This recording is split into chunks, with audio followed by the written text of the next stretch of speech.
system in place to keep us in chains. By show of hands, who else is sick and tired of the same 1%? Trying to keep us small, trying to keep us from getting out. Minimizing the struggles they've caused, saying we're not working hard enough. We really should stop this fighting. Otherwise, we'll miss the fireworks. There won't be any fireworks. And here we go. And welcome, everybody, to Suck It. I am the great and powerful King of Kings, Prince of all that is awesome, Derek. How the fuck is everybody today on this Thursday, December 3rd of the horrible year that has been 2020. Whew. Getting that one step closer every day to Christmas and the end of the year. You know, we are 8 days away from our charity event next Friday at 6 p.m. Again, that is huge. Charity event for Toys for Tots. 6-hour live stream filled with bands and performances and comedians and special guests, the whole 9 yards. So, you know, this month is shaping up to be fun and interesting. And hopefully it wraps into a new year with better shit than we had this year. Hopefully we can start going to concerts again and going to breweries again and getting drunk and being stupid like we used to be. That's the goal in life, right? Be drunk and be stupid. I know that's my goal. And if it's your goal too, then more power to you. But tonight, I'm recording this early, so tonight, however you want to call it, whatever.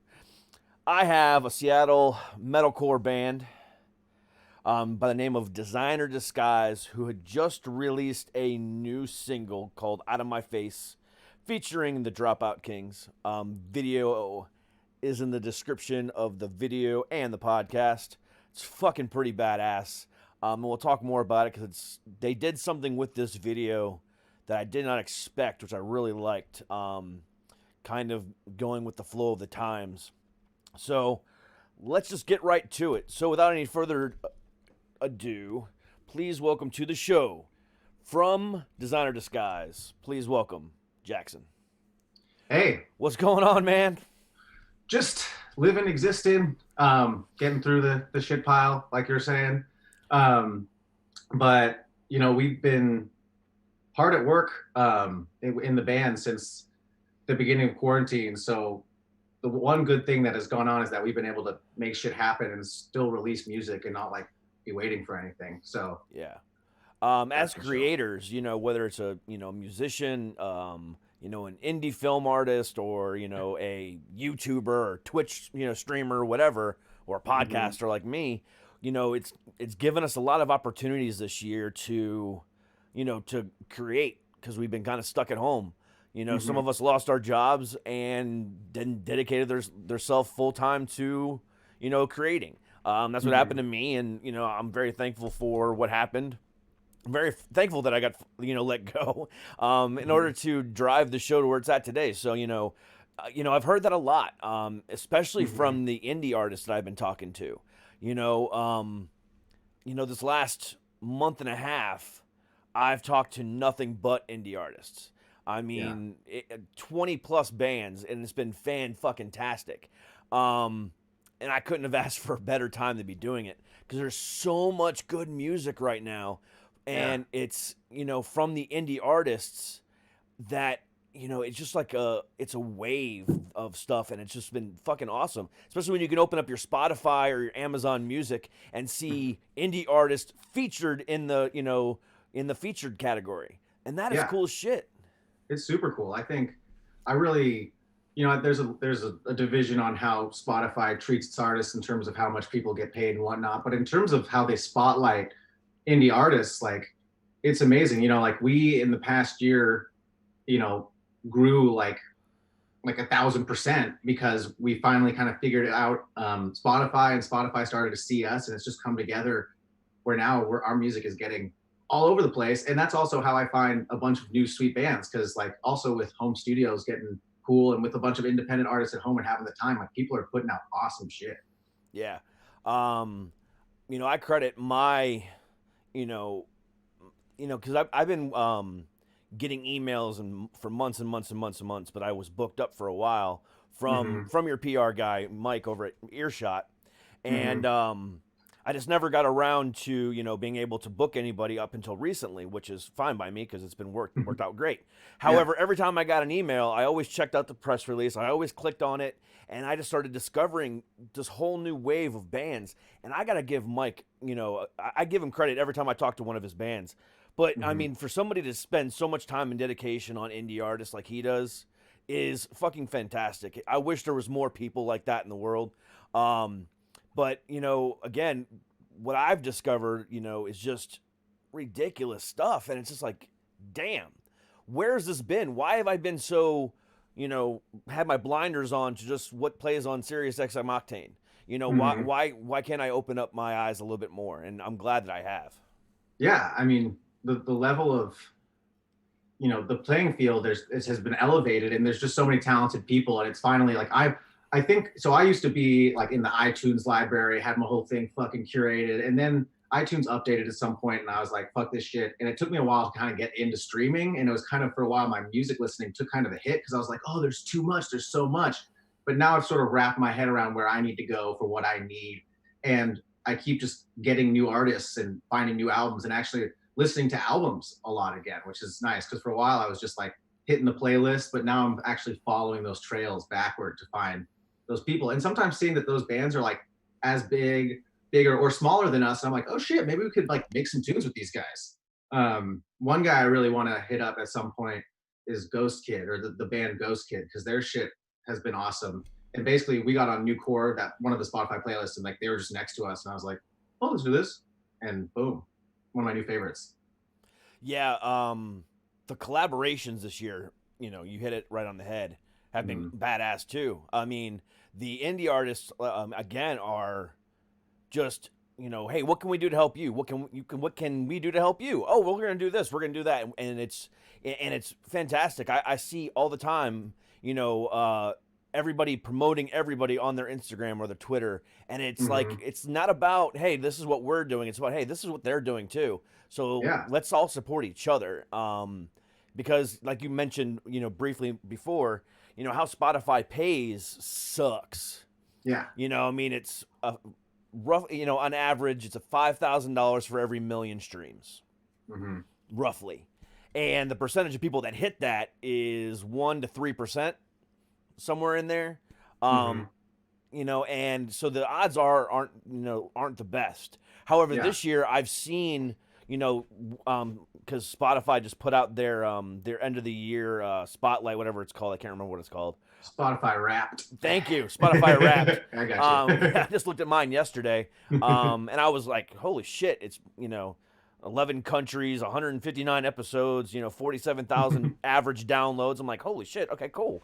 You know, but then I saw some of the indie artists started posting theirs, and I'm like, these numbers are astonishing this year for indie artists. Because again, and I've said this 5,000 times on my show, but two things, you know, you said the playing field has risen, but in actuality, it's kind of been leveled, to where you're not competing on a, you know, weekly basis with Avenged Sevenfold. You're not competing every week with Five Finger or Bad Wolves or anybody else like that. You're competing with the other indie artists, which are promoting you as well. And it's kind of like it's taken a drastic turn. It super has. And like, it's interesting because I think, you know, there's bands, big bands and small bands, who have decided to like not put out music during quarantine, whether it's because they are a huge band that's like, we have to tour with it, so we won't put it out, or they're like, Avenged Sevenfold. yeah, exactly, like that, you know. And it's like, then there's small bands who are just like, we don't know what to do. And then there's like this middle ground of people who are like really hustling and wanting to do it, and who aren't tied to touring right now, like us especially. Like, we were about to go on tour before quarantine, and then, you know, like COVID happened, and we're just like, okay, let's make music. Like, this is what we need to do. This is what the people want. And like, we had the thing with Dropout Kings going, and just we've been watching them grow and grow and grow. And we've been hyping each other up, and then boom, we have the collabo, and everybody's like, "Oh yeah, you played that show like a year ago, and now you're doing a song." And it's cool to actually one of the bigger bands that inspired me that was sort of doing the same thing along the same time as us in terms of like how they're doing it in the studio was Bring Me the Horizon, because they were just like showing how they like were able to get on video and just keep doing stuff. And for one of our singles, No One's All Right, like it was the first one since quarantine, and we were just like did that, and it didn't feel any like really that much harder than doing it otherwise. It's just not having everyone in the studio together with a producer, that's always like peak goodness, but it's been sweet. That is definitely the peak of awesomeness right there, when you don't have to worry about other people getting in your fucking way. Yeah, or like having to send a bajillion files, or like call someone and be like, yeah, so the part was pretty bad, can you re-record it? You can just be like, oh, let's take it again. But like we've also since then have like gotten it pretty figured out to a T, which is cool. I mean, it's the same thing like you were saying for you. I wasn't going to work for a while and was able to just focus in and figure out, how does this work if we ramp up, and we have tons of music, so we're really excited. Yeah, I figured out the algorithm to iHeart and Spotify and even iTunes. I figured that out. But there's one thing I cannot figure out the algorithm to, no matter how hard I try, is YouTube. Oh, we're in the same boat. Well, and that's what kind of sucks, because like here's a prime example. I was looking at the the Spotify Wrapped yesterday for some of these artists, and I remember going back and obviously watching the music video or whatever on YouTube, and it had maybe a couple thousand or a couple hundred streams. Yeah. But then, you look at how many people are listening to their music on Spotify, it's redonkulous. Same thing with me. I average 47,000 downloads an episode, but I can barely get 20 to 50 watches on YouTube. I can't figure it out for the life of me, and it's so stupid. It's one. So I've been growing on all the same platforms you were talking about, and I feel like I get it. And then, it's the same content. It's visual content, like arguably more engaging. And, I don't think it's, I think you're right. It's the algorithm. It's not for it being bad. Like you said, you're getting 47K downloads. Like, just people aren't getting there. And like my sort of hope and belief at this point is that I'm setting up, like a tinderbox. So when the match gets thrown at our YouTube, it will be ablaze, because there's shit there that slaps. But I'm in the same boat. Yeah, I mean, I think unless like in my category, unless it's like a Rogan, but even Rogan puts out snippets and the full episodes, and the snippets get larger views than because people go there for 3-5 minute views. I mean, they're not going to sit around and watch my show for an hour when it's the exact same show that they can get on iHeart or Spotify or Apple or whatever. Right. So I'm fine with that, but eventually, when I take it out of this box right here and move it to a brewery and do it live every night, kind of, Jimmy Fallon style, then it'll hopefully pick up traction. But right now I'm kind of building a slower fan base. So, I mean, that's why I do it now. I mean, I don't, if I get 50 downloads on on YouTube, I'm happy. Yeah. But, eventually it's going to change. And I think a lot of, indie artists are doing the same thing. Yeah, we're going to make an uploaded video, but if it's not doing that well, no big deal, because we know we're getting the streams everywhere else, and eventually it will take off. And you want it to be there for the people who care enough to go right now. And it's like, if someone's like, "Where's the video?" and you're like, "Well, we made one, but it's just on Facebook." It's helpful to at least have that landing platform. Like I also have with the guitarist from Designer Disguise, Josh, we make mini covers. We have like maybe less than 100 subscribers, but there's like almost 15 covers there for when people decide to show up, or if they decide to show up, And it was because, we enjoy creating. Like the main purpose was to do it for fun, to keep the irons hot. Yeah, I mean, again, especially this year when, you were kind of forced into doing nothing but creating. Did you at all, with the single or, the EP or LP that's coming out, I'm not sure yet, I haven't asked you that far yet. did you hesitate at all releasing it now, or did you say, fuck it, I don't care, we're doing it now? So basically right at the beginning of quarantine, we had this EP called the Nowhere EP that we had recorded about a year before in LA with Eric Ron, who's just done a bunch of shit, like from Issues. Well, okay, yeah, not Issues. He did Issues, but to Slaves, to Johnny Craig, to Godsmack, a bunch of shit. And we've been sitting on this record for a while, like kind of figuring out more of the business side of it, because we've been putting out stuff, but like every time we put out a song, we sort of felt like we didn't put it out totally right, you know, like with all guns blazing. And we finally figured out, got all the visuals for all the things, put that out right at the beginning of quarantine or right before, and sort of had this momentum going. Like, and we were like, we just aren't going to stop. We're never going to stop. And like with Spotify being the way it is, we kind of feel like, I mean, in Spotify, I said this, putting out music more often to your fans that want it is good, and it's gonna boost that algorithm. And so we literally put out that record, hit up Drew Fulk to do No One's Alright, did that right away, put out a reimagine from the record, then put out No One's Alright, then put out Outta My Face, and we've just been figuring it out along the way. Like No One's Alright, we did a big budget studio video. I mean, big budget for us, you know, it's like 3K or 4K.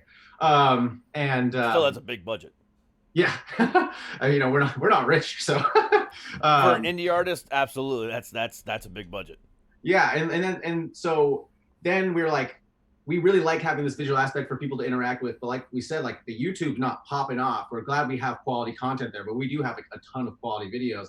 Let's like be creative and figure something out that we can do in this time that makes sense for us financially, for us in terms of just being safe and smart. And that's when we decided to do the vertical video. I was gonna already ask you about that. Yep. Yeah. And so like that video with Outta My Face with Dropout Kings, we'd played a show with Dropout Kings like a year before when they were on tour with Crazy Town, you know? Yeah. Sugar, honey. Yeah.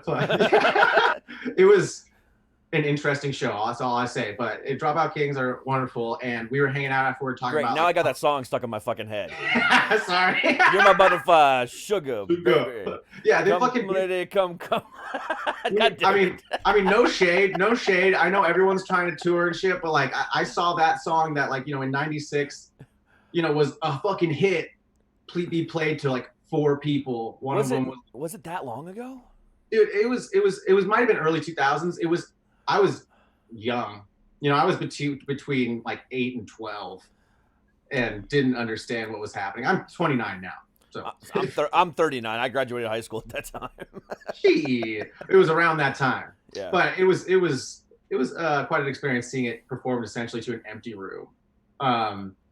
It was kind of crazy, but crazy town. Anyways, so we were talking outside Pokemon with Adam, because Adam's the homie. He's one of the vocalists in Dropout Kings, and we played with them like a year before that. And we were like, "Hey man, like, want to make a song?"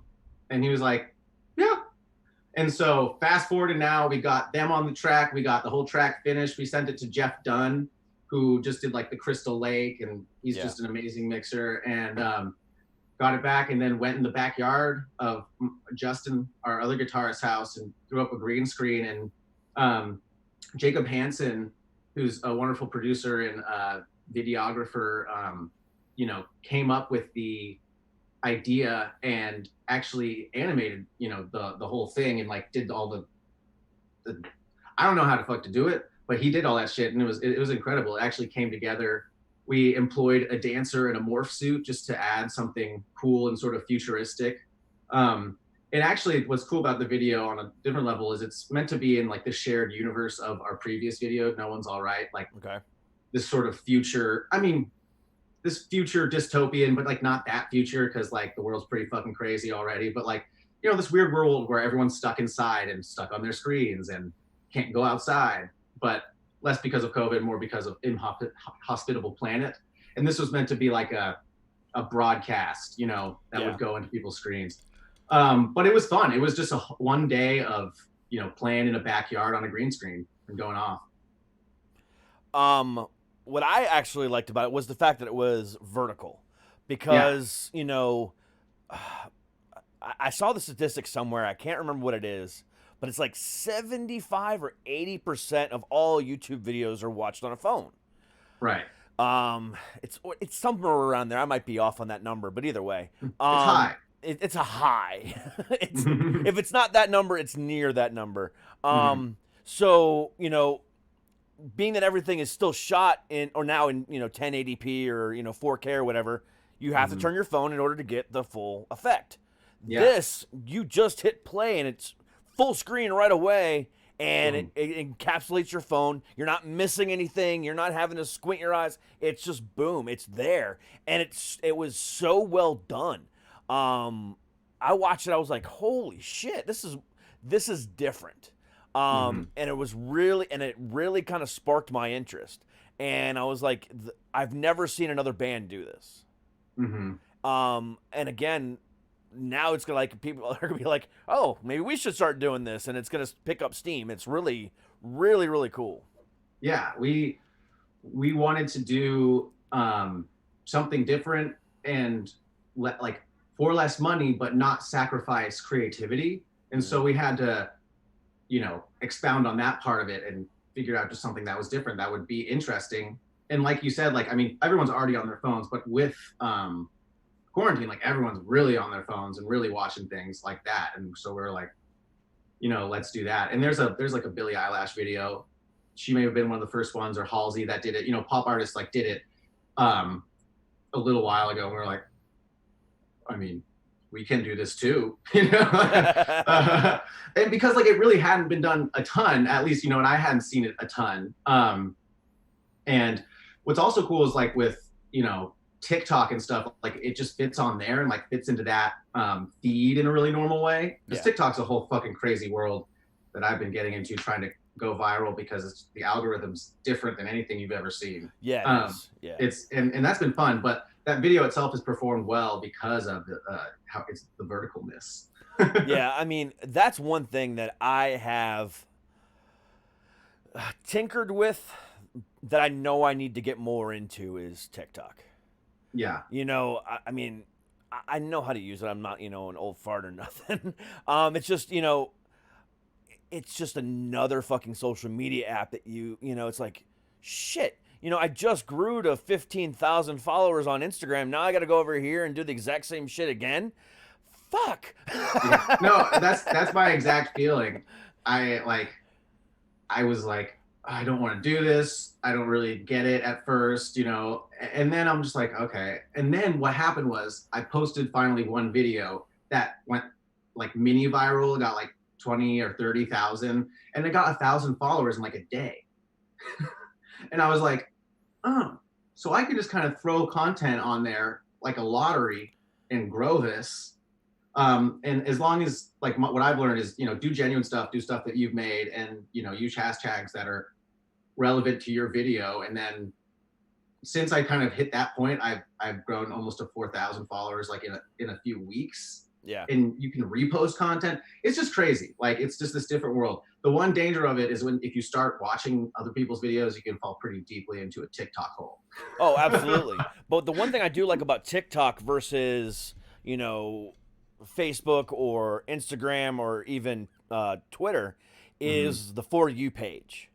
Yeah. And that's unlike any other thing out there. So, you know, you have the option right then and there to find all these new creators that, you know, fit similar hashtags that you usually follow or that you post a lot on. And you end up in this hole of, you know, other creators in that genre as well. So if you can find yourself on that For You page, you're going to hit that, you know, that subscriber count really, really fast.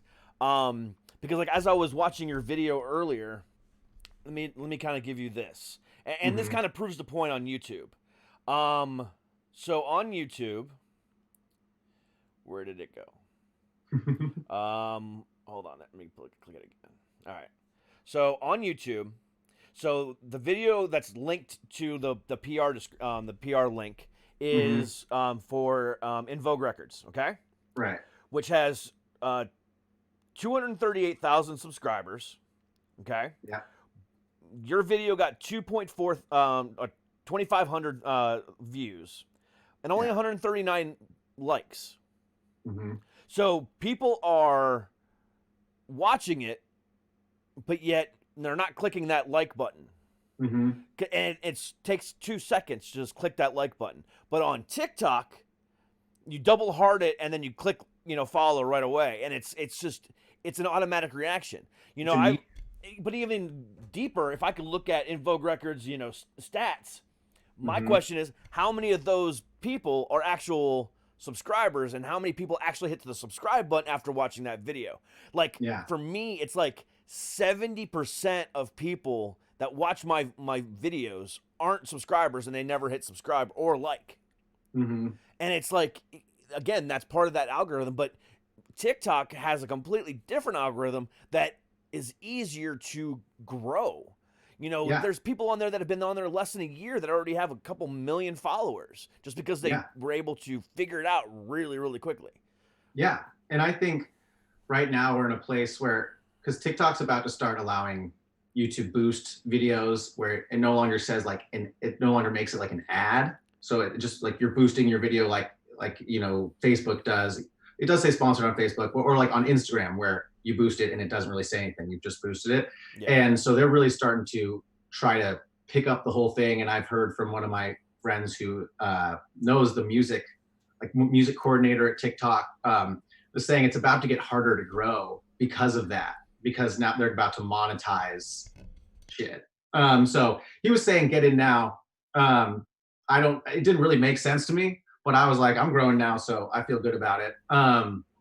But the thing I have noticed is the engagement on TikTok is insane. So like you get the like, you get the follow, and then if people start actually commenting and stuff, I've been posting clips of our videos, clips of covers we do, and people ask where to get it, and they go and get it. Like it's crazy. Like there's they talk about friction in music. Like if you're like, oh, you have to hit these 2 links to get to my song, like you're way less likely to get that person there. But for whatever reason, all these people on TikTok are like, tell me where to go. Where's your Spotify? And I've been converting, people into fans and followers like I've never seen on any other platform. And it's cool. It seems like much more of what social media intended to be initially, like with humans interacting with each other, as opposed to just like, that's with a grain of salt. It's still like a crazy social media site with a bunch of, fake shit. But there is also a ton of genuine, cool interaction going on that I haven't found as much in Facebook. In Facebook, I see a lot more, arguing and just like, or like, not a lot of people go from Facebook to the other site. And what I've also noticed too with that, with the interaction piece, is like on Instagram, if you go live on Instagram, like your follower count does not match what's watching you. However, if you are go live on Instagram, on TikTok, your lives, almost identically mirror what your followers on. I mean, I've seen, it's ridiculous. And then also these people that have figured out, TikTok's algorithm have a few million followers. You go to their Instagram page, which is linked on their, bio, and they have a few thousand. And it's like, because it just doesn't work the same. And now I'm talking myself into using it more. It's like, damn it. Yeah, no, I mean, that's where I'm at too. Like I came to my band the other day with them during a meeting and I was like, I know nobody wants to hear this. And I'm not saying anybody has to do this, but TikTok is a thing. And if you know how to use it, it's a wieldy weapon to advertise yourself. And like, it's one of my bandmates, Josh, was like, I'm just not ready to dive into that hole. I'm afraid I'll be looking at my phone all day. And I'm just like, it is, you got to just like kind of post, interact with the people that you like to interact with and try to get off of there and do real shit, because like what is cool about it, but also kind of dangerous, is the feedback is so immediate when it's going well that if you have any predisposition to be on your phone too much, you might be sitting there refreshing the fucking notification buttons over and over again. So especially when you're in a band and someone's interacting with your song, you're like, but it's like, chill, go make some music, you can come back to the app later. The only thing I have a problem with TikTok is, unlike Instagram or Facebook or Twitter, is links. Yeah. Because you have to have a certain amount of followers in order to be able to put a link in your bio. And then you can't attach links to any of your videos at all. So that part I kind of have a problem with. But then at the same time, it's like, okay, you know, I mean, if you just try harder, you know, but again, I like Instagram, Facebook, and Twitter because you can put links anywhere. Well, with the exception of Instagram, you can at least have a link in bio. But everywhere else you can, you know, with the exception of TikTok, you can't. So that piece makes it a little bit harder for, like, you know, people like me who do like an hour-long shows. They have to go and search, you know, or try to find a way to copy and paste, which doesn't work. Because they can't just click a direct link, which that kind of sucks. Yeah, it is. What's cool is that people do go places, but I've had to do a fair amount of directing people to get there. You know, I'm still saying, you know, go to here and search this, as opposed to being able to be like, it's right here. Like, we have the YouTube link to my Instagram linked, and some people go there, but, you know, there's definitely more links that I'd like to be able to throw in there. Yeah, I mean, especially with like Linktree, you know, you can just put your one Linktree up there and everything's right there. But I mean, yeah, I have my, you know, my YouTube and my Instagram, you know, attached to my TikTok as well. But I would like, you know, be able to directly link to my Spotify or my Apple or that's Pandora. yeah. I would really, the Spotify one would be key. It'd be a really sweet partnership. It would be. Because even like on on Instagram, even if you don't have 10,000 followers or more, to where you can use the swipe up function, you can at least go onto Spotify and share a song or an artist through the stories, and all you got to do is click on it, and it takes you directly to Spotify. Yeah. So, you know, Instagram has that capability, which I really like, because you can also do that through Pandora as well and iHeartRadio. So you can link to 3 different apps, but, you know, unless you have the swipe up function, you can't do anything else. But you cannot do that with TikTok, and I think that's the key thing that they're missing right now. Yeah, it would be really nice to get rid of that, you know, extra click they have to do to actually go and search once they get into Spotify.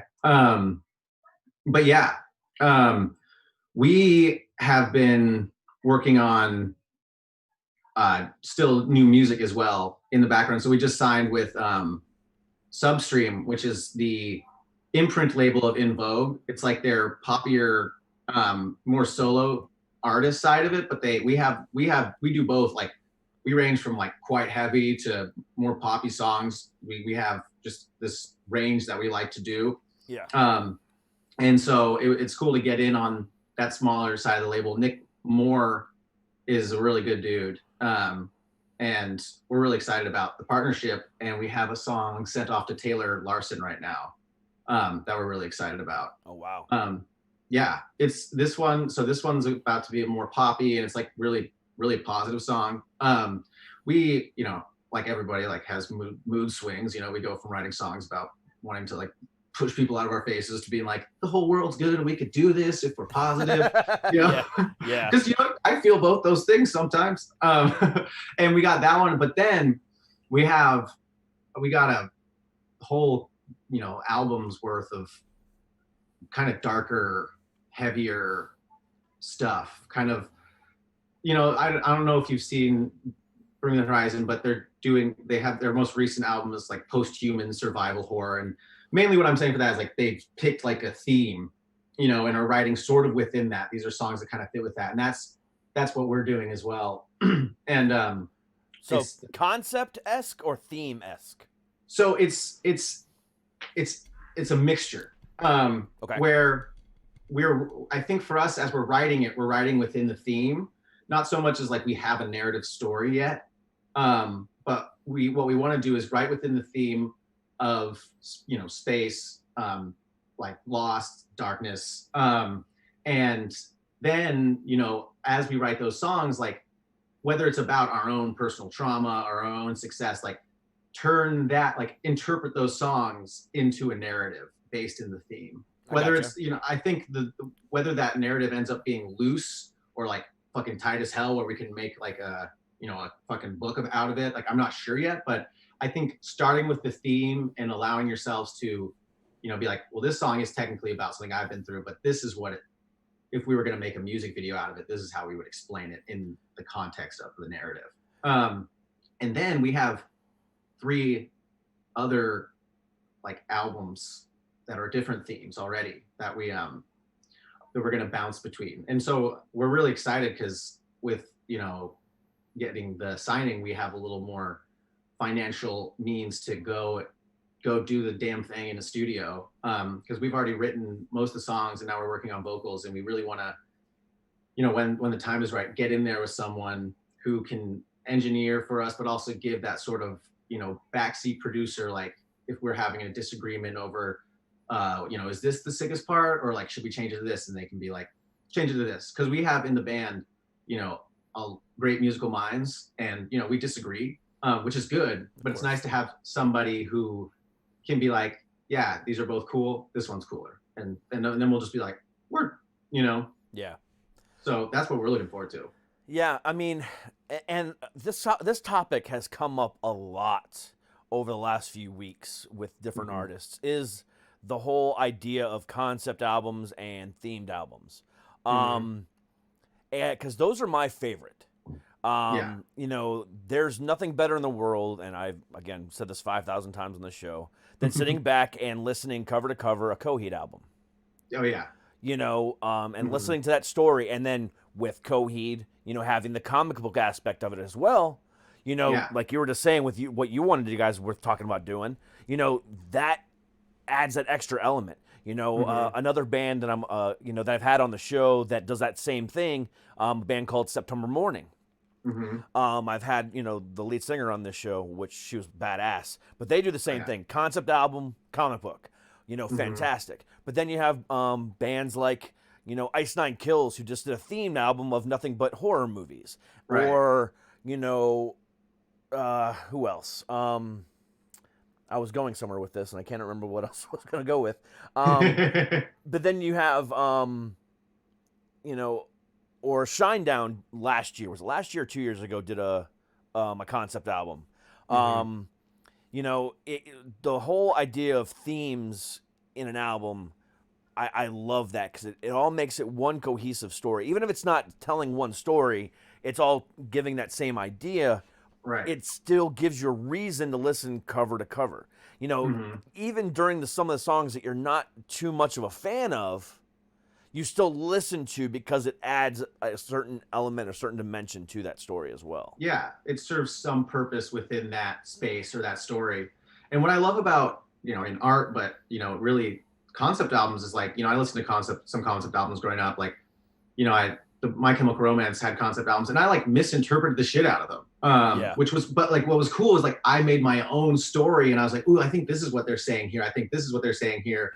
You know, and then finding out later what, you know, maybe they actually meant is cool. And I like having there be sort of this setup for you to understand how this is space, like how this is this theme, like how do these fit together to mean what they meant. And then, like, you know, we sort of are looking at it like a fucking, you know, like Marvel, where we're gonna, you know, bounce between these themes, but it's meant to be a full body of work rather than different places. It's all encompassed within who we are. And we hope that by doing that, we can give ourselves a space to be creating, first of all, lots of cool and different music on our spectrum, but also like give our fans something to be like, oh shit, like what's the next theme? Like, what are they going to do? Like, where are we going to go? And that's exciting to me, because like for a long time we were like, oh, what's our sound? Like, who are we? Like, do we do more pop, or do we do more metal? And then, you know, like I have, you know, mental illness problems, and I have mood swings a lot. And we had this big discussion about like,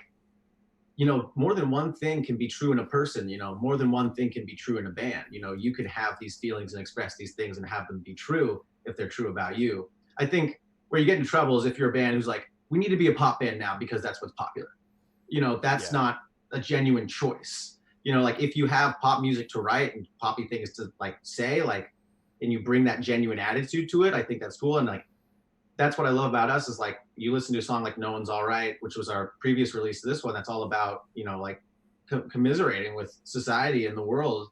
you know, and then the next song's about being like, fuck everybody who's in my face. And those two things are very true things that I felt during this time. And I hope that we're able to kind of like give ourselves the space to do that.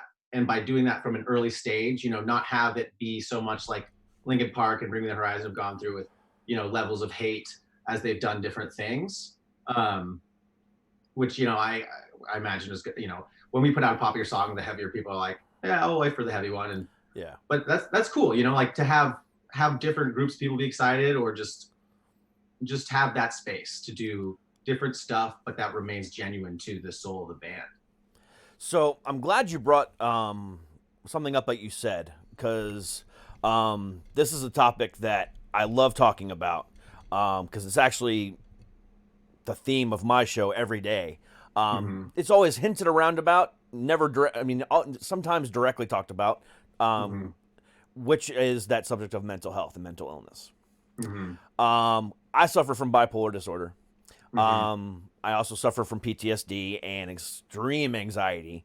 And I've also had multiple suicide attempts, which that's no new news. I've said that 1,000 times on the show. But what I've loved over the last few years, actually, let me take a step back and I'll go back to that. So, and actually, that's the theme of this show, like I was saying, and the whole idea behind Suck It Podcast isn't, you know, back in the 90s, D-Generation X Suck It, or, you know, telling somebody to suck your dick or anything like that. No, it's not that. It's actually a takeoff of the fact that growing up, and I'm sure you probably heard it as well, but suffering from mental illness, just suck it up. Yeah. Well, my response to them was always suck it. So, hence Suck It Podcast. I love it. So it has a deeper meaning than just, you know, telling somebody to suck my dick. But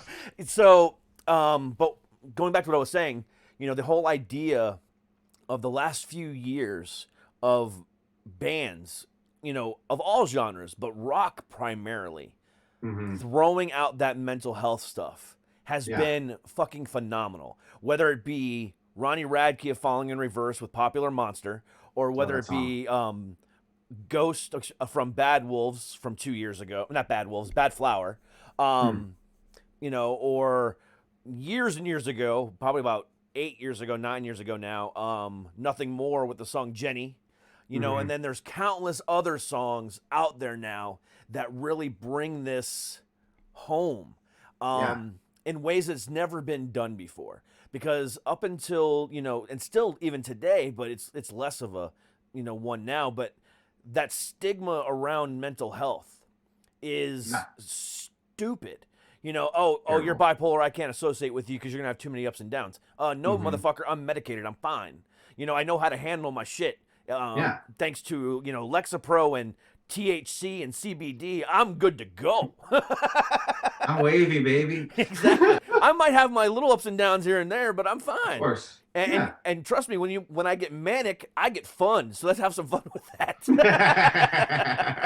But again, it's like, you know, that judgment. But, you know, these bands that are talking about it and being upfront about it, you know, has really brought a whole new light to it, and it's fucking phenomenal. Yeah. It's so important to me, and I love seeing it from others as well, that like we need to inject some good and some positivity and some understanding for people with mental health and like who have mental health problems. Like I suffer from PTSD as well, and like severe anxiety, and going through the ringer, and have been through the ringer. And the biggest thing for me that has been helpful is expressing about it, talking about it, and being heard. And I think what's special about music is it's almost like, you know, on stage, like if you're expressing this stuff, it's beautiful and amazing, but like you go off stage and be like, talk about this stuff, there's that judgment.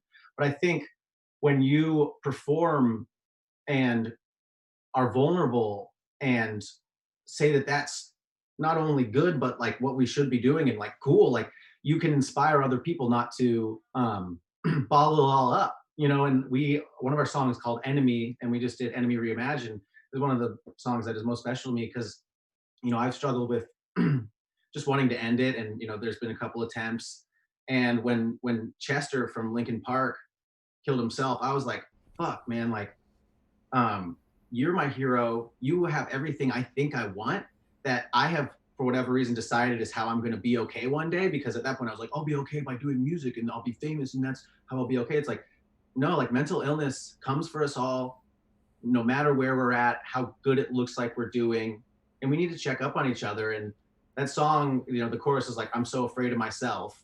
And that's true. And I think, you know, there's the society we've grown up in is like, you know, there's a lot of suck it up mentality, like you said. And, you know, sucking it up works until it doesn't, and then it's over. And, you know, I think it's so good to remind people that being open and vulnerable and sharing about what's going on doesn't make you weak or bad.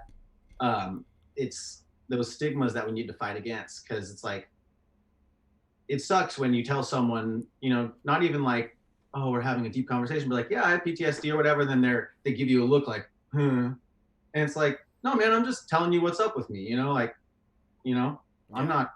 That's just, you know, it's like, if I was sick with something else, you know, I probably wouldn't be hanging out if I was sick with someone else because it might be contagious. But Yeah. you know, it's like, I just feel, especially with a lot of people in the alternative scene, you know, they've gone through a lot and have felt alone.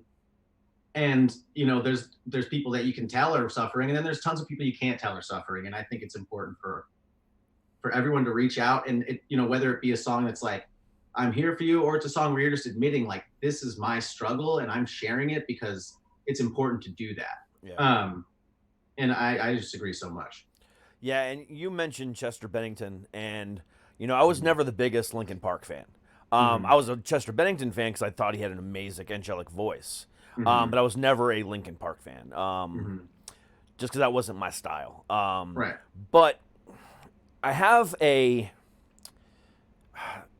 I've never said this on the show before, but I'm glad you brought it up, because it kind of is a sore subject for me.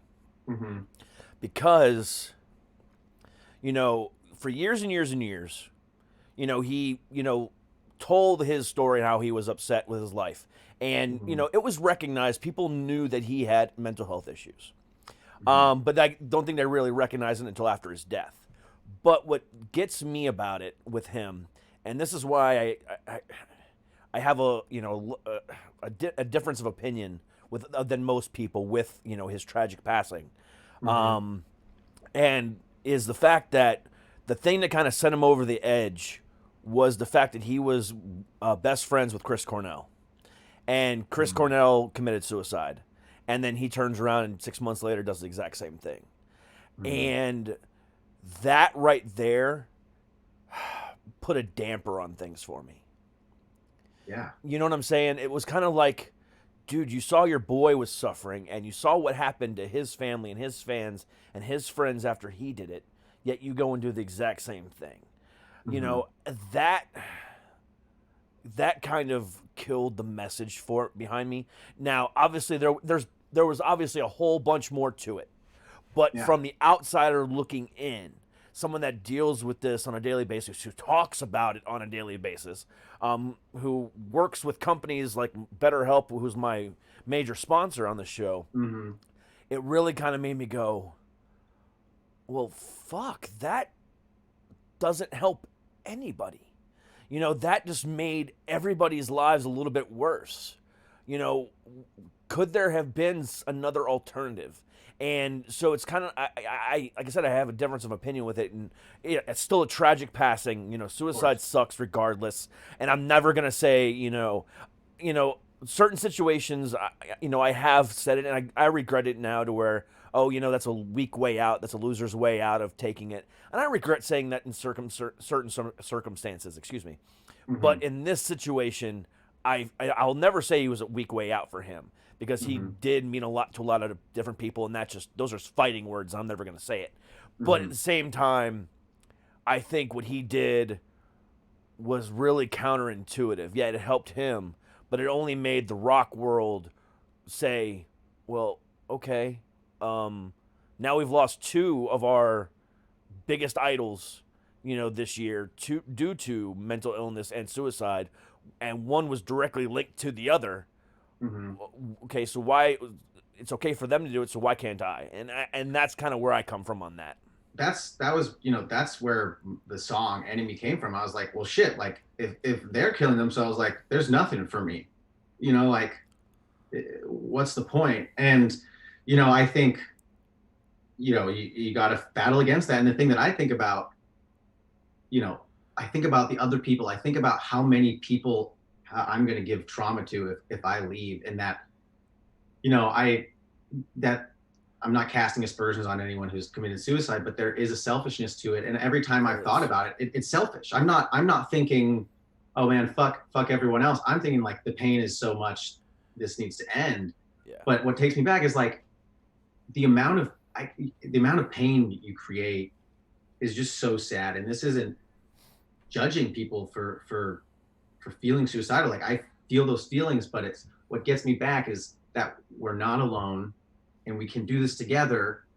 And if we speak up, we, tomorrow we'll still be here. Maybe tomorrow's better. And maybe tomorrow's the first day of the rest of our lives. It's like, it really, that feeling, I think that you're saying, like, I feel hurt by Chester for doing that. Yeah. And that's, that's my own selfish way of looking at it from my egocentric world of me. But like, it sucked. It was like the person who I looked up to, who was struggling, who was one of my guiding lights, didn't make it. And, I'm not in any way judging him. Like I can only imagine what pain he was going through, but correct. Yeah. I totally see what you're saying there. Like it was just huge blow upon huge blow to the rock world psyche. Like he was a hero. And what I want to do is rage against that pain, in so many ways, just like tell people they're not alone so that when they're in that place, they can think of not just like, oh, a singer told me I'm not alone, but like, I can talk to someone. This isn't so insane that I can't even bring it up. I just have to go through with it. It's like, I have spent so much of my life, needing to speak up, and it's those moments that you don't, where you can fall into the cracks. And, I think I just want to bring it back to how happy I am that there is that movement in music to really shine a greater light on it, because, we're in 2020, but like, we're not that far away from, 100 years ago. Like they were poking people in the brain, pulling out, doing lobotomies back then. Like, yep. We got to still fight against the stigma so that people aren't suffering alone in silence, and then, creating more sadness. Exactly. And, and that's why I said, when we first started this conversation, that, it's always an underlying theme, but it's it's not always talked about. I don't talk about it every day, because that would be a downer, and I don't want people to be a downer. But at the same time, everyone that listens to this show knows that we will talk about it at least once or twice a week, because whether you come out and say, I suffer from this and blah, blah, blah, blah, or whether I know about you and know about your struggles and I'm going to bring it up, or you might say something that kind of makes me go, okay, there's my opening. But if we are just sitting there having a casual conversation like we were earlier about, music and music theory and this and that, it's never going to come up, because we're just having too much fun talking music. Just having a good time. Exactly. But one of the things that I do on a daily basis, and some people think it's a flex, and it's not a flex by any terms, because I would do it if it was only 20 people. I've created that safe space on this show for people to know that they're not alone. And that's my idea. And when I say every day, thank you very much for 47,000 downloads a day, I'm letting the other 46,999, hey, there's 46,000 other people that are feeling just like you, that want a safe space to come listen to somebody talk about it occasionally, but has that same interest as well, and you're not alone. So that's where that is. And, I love the fact that you're saying that too, because it's so important to let other people know that they're not alone, because there's so many people that ended on a daily basis, especially this year with suicide rates being as high as they are because of the virus and, all this other stuff, the quarantining and stuff like that. you know, it's fuck it, you know, it's somebody's got to come out and say something. And, you know, am I making a huge dent in the world? No, but I want to help one person a day. If I can do that, then I've done my job. But it doesn't need to just be me. It needs to be, you know, people like you. Thankfully, you're already doing it. And, you know, Ronnie Radke and, you know, Josh from Bad Flower and Johnny Hawkins from fucking, you know, Nothing More, and, you know, all these other people that are doing it on a daily basis. Thank you. Because we need to rise up, you know? Yeah. I mean, the way, you know, I look at it, there's all these crazy things happening in the world that are like bigger than me. But, you know, if we're all, you know, a tiny weight and there's a scale of good and evil, like put your weight on the side of good, like do something good every day.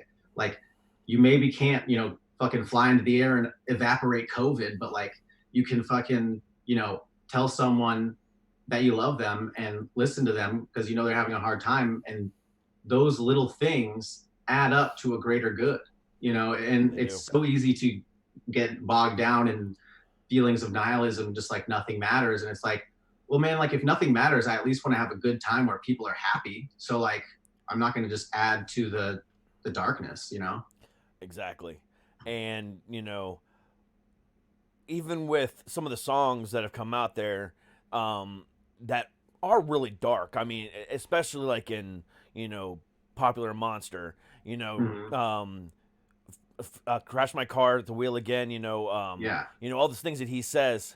Oh, crash my car just to feel again, excuse me. Yeah. You know, stuff like that. But again, it might be dark, and but at the same time, it's letting people know, oh shit, you know, I've had that feeling before as well.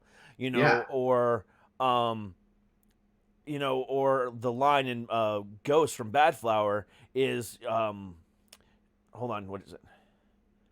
All I wanted was someone to give a little fuck. You know, but I waited there forever and nobody ever looked up. You know, that's like, you know, he's basically saying he's lying on the floor bleeding out and he just wanted attention and nobody ever gave him that attention. And, you know, it's just like it's the times are changing and we need more people to preach that message. And the more people that do it, whether it's in a dark way or in a positive way, you know, the message is still getting out there. But if we're just going to sit here and talk about it and not do anything about it, then it's dark for the sake of being dark. But you know, the way Ronnie did it and the way, you know, Josh did it was dark for the sake of being bright. And that's what we need more of. Yeah, it's like by being dark, you're shining a light on those things that are true and not pretending that they're not. And that's like when you pretend that they're not true, you're being silent and you're bottling it all up. And that's like Popular Monster is one of my favorite songs. We did a mini cover of it, and it just, the emotion in it and like Ronnie Radke's delivery is just so evocative, you know. And like as a singer who like I feel so much, like when I hear a performance that just like you can hear the tearing their insides, you're like, fuck man, like I feel you. Yes. That is one of my favorite things, especially about the rock genre, because they do not do this in any other genre. When they go into that booth and they deliver a passionate song, and sometimes they will sing out of key, they will scream, you know, in more of a scream way, not a, you know, metal scream type of way, and you can hear the passion and the love that they are, you know, communicating about. You know, one of my favorite ones, you know, other than Popular Monster is Machine Head. You know Machine Head, right? Yeah. Okay. So years ago, after the bassist that started the band with Rob left, Rob wrote a song called Game Over. And at the end of that song, it's just a guitar, you know, just singing, you know, just hitting one note over and over again. But Rob is just belting it out. And you can hear the pain in his voice from all the things that happened between him and his supposed best friend of 20 years that started this band with him and stuff like that. And he's no longer singing. He's crying out. And they left it in there, and that's the way it's going to stay for eternity. Same with with Ronnie Radke, the way he was belting it out last year. Some parts he was not singing; he was just literally just screaming.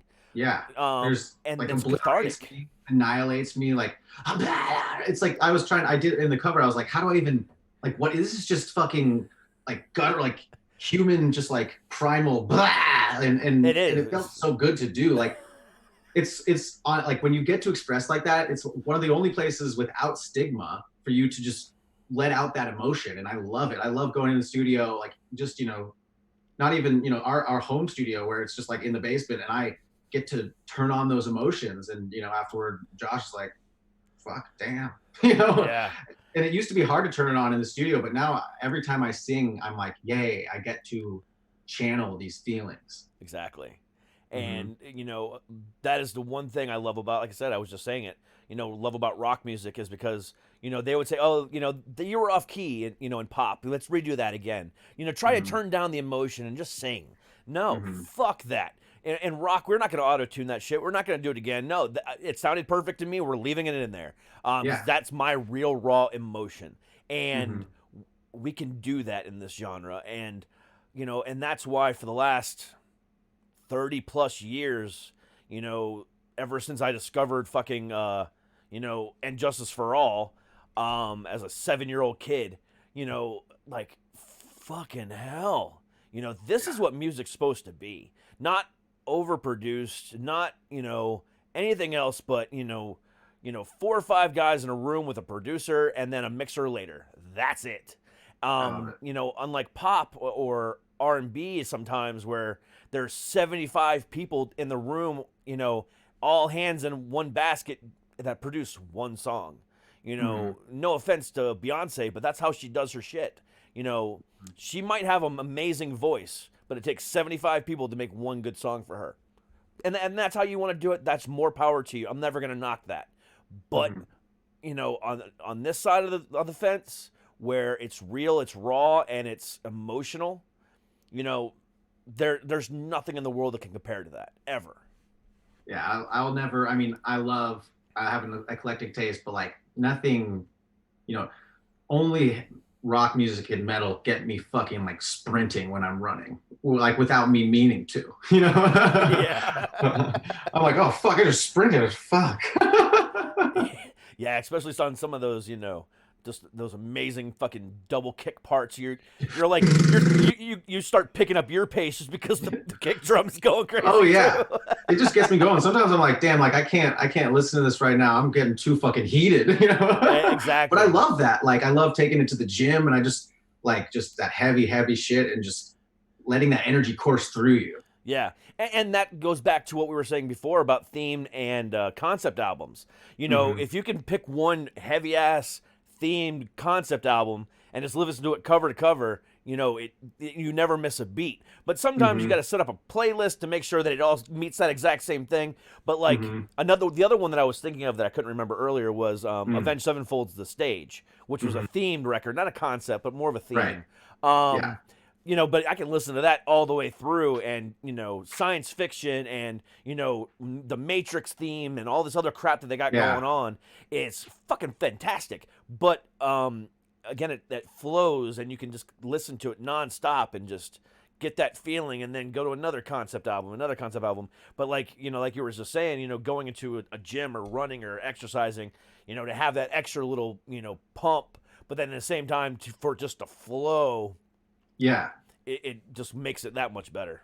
I love, same thing with a good podcast or like good, album. Like it's engaging enough that, I mean, with music, I get the pump too from just like getting pumped. But like when it's engaging enough that you're just in the flow of what you're doing, it's really tight. And like I love having my workout playlist because like, I used to take like a lot of pre-workout and do a lot of crazy shit. Now I'm, don't drink a lot of caffeine and.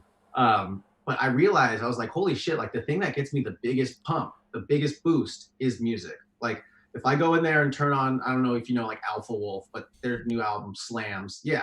I fucking just like, I'm gonna probably overlift, but like that is, that's a pre-workout. Just fucking listening to that shit. Oh shit. I can't hear you. That was my bad. I muted myself. My musical workout for like the last year has been the new Knocked Loose album. Oh yeah.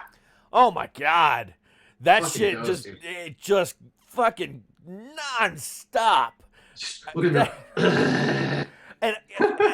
And you know, I know he does it the right way, but every time I listen to that poor guy, I'm like, dude, you're gonna blow your voice out. But he has a naturally high pitched voice. Yeah. So I think he's doing it in a way to where it matches his voice, so he's not blowing it out. Like it's just how it goes. It's just how it is. But I think it's more controlled than I think. But every time I hear it, it's like, dude, how long are you gonna last? I think the same thing. I'm like, hey, I'm glad you got it down for the album. But yeah, use softer tones and backing tracks when you tour, bud. Yeah, I mean, M Shadows does it. I mean, because he's blown out his vocal cords twice. You know, so he belts it out in the fucking studio, rests for a few months, and then they go on tour.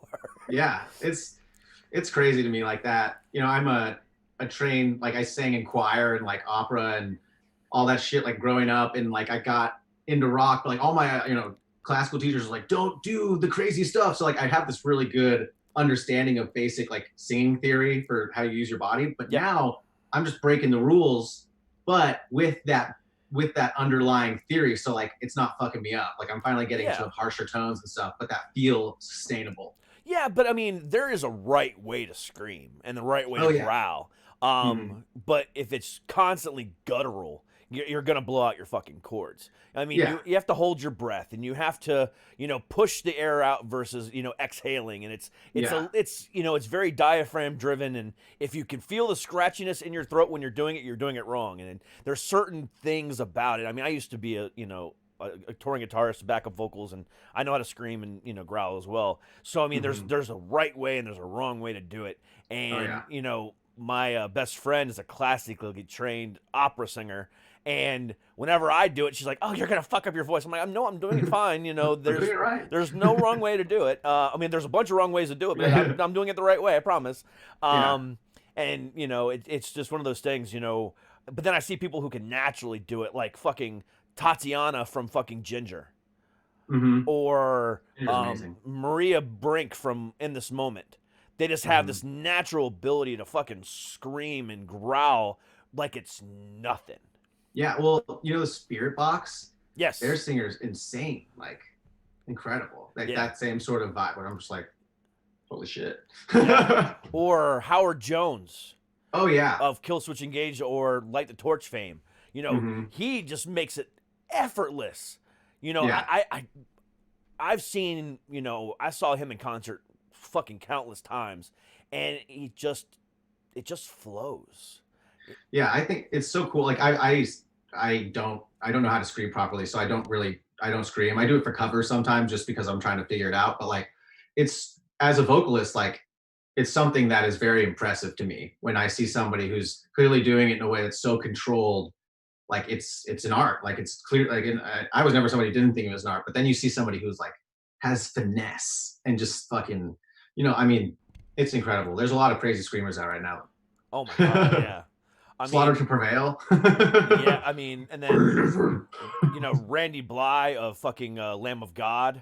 Oh yeah. Oh my god, that guy is a fucking madman as well. And just there's so many good screamers out there. One of my favorite right now is Spencer Charnas of Ice Nine Kills. Dude, that guy is amazing on the fucking mic too.